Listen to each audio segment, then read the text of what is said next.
ഓ മറന്നു വയ്ക്കുന്നില്ല, ചില കടപ്പാട്ട മീന. ഇതിനെത്ര 50? ഇതിന് ഓ അമ്മയ്ക്ക് കൊടുക്കുമോ? വാരി കൊടുക്കാം മീന. ആ കണ്ണം വാരി കൊടുക്കാം മീന.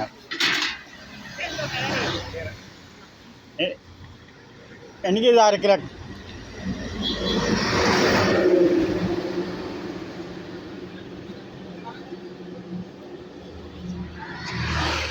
കിലോ.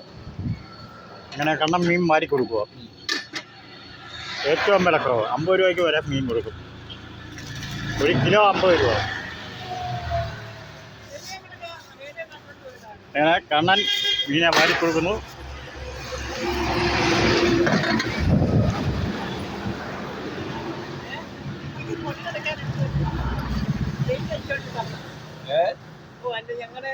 അങ്ങനെ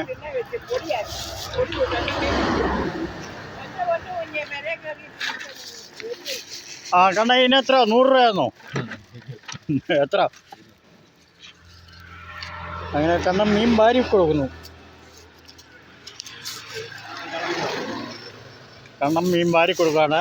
1/2 കിലോ കേരയ്ക്കൊക്കെ 200 രൂപയൊക്കെ ഉള്ളൂ. അങ്ങനെ കണ്ണം വിട്ടു പോകുന്ന അടുത്ത ഏരിയയിലേക്ക് പോകുന്നു.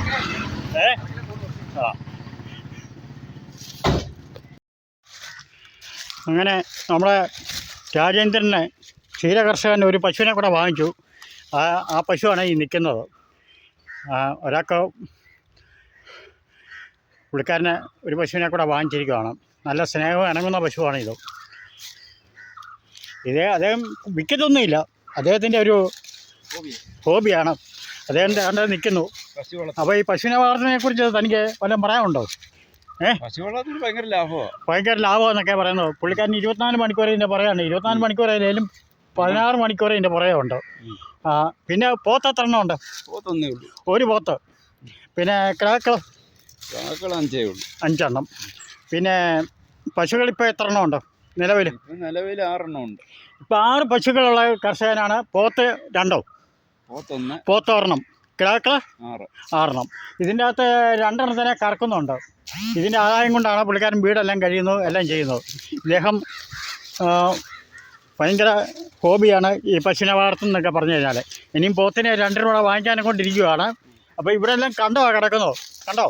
ഈ കണ്ടത്തിലോട്ട് പുള്ളിക്കാരൻ രാവിലെ കൊണ്ട് നീട്ടി കയറ് കൊണ്ടത് കെട്ടും. കണ്ണം കിടക്കുന്നത് കണ്ടോ? പിന്നെ റബ്ബറിനകത്ത്. പിന്നെ ഇപ്പോൾ അടുത്തൊന്നും ആരും പശുവിനെ വളർത്തുന്നില്ല, 2 പേരേ ഉള്ളൂ. അവർക്കൊക്കെ ഓരോ പശുക്കൾ വീതമേ ഉള്ളൂ.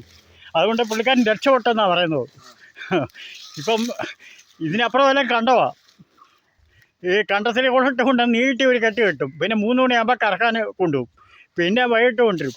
പിന്നെ ഒരു 6 മണി 7 മണിയാകുമ്പോൾ അഴിച്ച് കെട്ടിക്കൊണ്ടുപോകും. ആ കർഷകനാണ് ഇവിടെ നിൽക്കുന്നത് 24 മണിക്കൂറും. അല്ല ഇത് ഈ ഇതിൻ്റെ എന്താ ചെവിയിലൊട്ടിക്കുന്ന എന്തുവാ? സർക്കാരിൻ്റെ ആണോ? ടാഗ. എല്ലാം ഉണ്ട്. പിന്നെ സർക്കാരിൽ നിന്ന് പറയുന്ന പോലെ ആനുകൂല്യങ്ങളൊന്നും കിട്ടുന്നില്ലെന്നേ ഉള്ളൂ. പിന്നെ ചെറിയ ആനുകൂല്യങ്ങളെല്ലാം കിട്ടുന്നുണ്ടോ അദ്ദേഹം? അപ്പം മറ്റുള്ളവരോട് വല്ലതും പറയാനുണ്ടോ?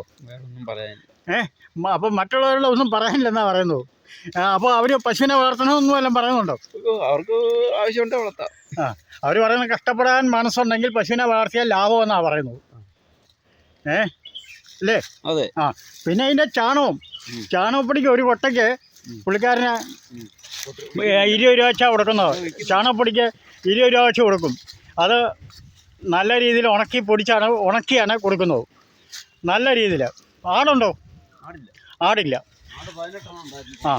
അപ്പോൾ ഒരു കൊട്ടയ്ക്ക് ചാണകം ഒരു കൊട്ടയ്ക്ക് എത്ര രൂപയ്ക്കാണ് കൊടുക്കുന്നു? എല്ലാം ഉണ്ടോ? അതുകൊണ്ട് പുള്ളിക്കാരന് ഈ രംഗത്തേക്ക് വന്നിട്ട് ഇപ്പോൾ എത്ര കൊല്ലം ഈ രംഗത്ത് വന്നിട്ടോ? 12 കൊല്ലം കൊണ്ട് പശുവിനെ വളർത്തുന്ന കർഷകനാണ്. 12 കൊല്ലം കൊണ്ട്. രാജേന്ദ്രൻ, കരിമ്പിലാട്ടിൽ. അപ്പം ഈ കർഷകനാണ്, ക്ഷീരകർഷകനാണ്. അപ്പം ഇതിനെ പുള്ളിക്കാരൻ പറയുന്നത് ഇത് വളർത്തിക്കഴിഞ്ഞാൽ നല്ല ആദായമുണ്ട്, എല്ലാം ഉണ്ട്. ഇപ്പം ഇവിടെ അടുത്തൊന്നും അധികം പശുക്കളില്ലാത്തതുകൊണ്ട് കെട്ടിയിടാനും നല്ല സൗകര്യമുണ്ട്, തീറ്റിക്കാനൊക്കെ സൗകര്യമുണ്ടെന്നാണ് ഇദ്ദേഹം പറയുന്നത്. മുഖത്ത് പുഞ്ചിരി നോക്കുമ്പോൾ അറിയാം. ലാഭത്തിന്റെ കണ്ടോ കണ്ടോ എത്ര മിനിറ്റ് പുഞ്ചിരിക്കാൻ നോക്കിക്കോ. പുള്ളിക്കാരൻ ഇവിടെ അടുത്തും പശുക്കളില്ലാത്തതുകൊണ്ട് മുഖത്ത് നോക്കുമ്പോൾ പുഞ്ചിരി കെട്ടി കത്താനുള്ള സൗകര്യം ഉണ്ടെന്നാണ് പറയുന്നത്. മറ്റേ പശുക്കളൊക്കെ എല്ലാം കയറിയാണ്. പശുക്കളെല്ലാം അങ്ങോട്ടും ഇങ്ങോട്ടും കുത്തുകയും കൊമ്പൊക്കെ ഉറക്കുകയൊക്കെ ചെയ്യും. ആ അടുത്തുള്ളവർ കൊണ്ടൊക്കെ വഴക്കുണ്ടാവുകയും ചെയ്യും. ഇപ്പോൾ അതൊന്നും വേണ്ട, പേടിക്കണ്ട. ഇപ്പോൾ പുള്ളിക്കാരൻ ഒറ്റയ്ക്കേ ഉള്ളൂ, ഒറ്റയ്ക്ക് വേറൊരാൾക്കൂടെ ഉള്ളൂ പശുവിനെ വളർത്തുക. അതുകൊണ്ട് പേടിക്കുന്ന കാര്യമില്ല. അതുകൊണ്ട് മുഖത്ത് നോക്കിയാൽ പുള്ളിക്കാരൻ പുഞ്ചിരിയുടെ പുഞ്ചിരിയാണ്. ഭയങ്കര കണ്ടോ എന്തോ മതി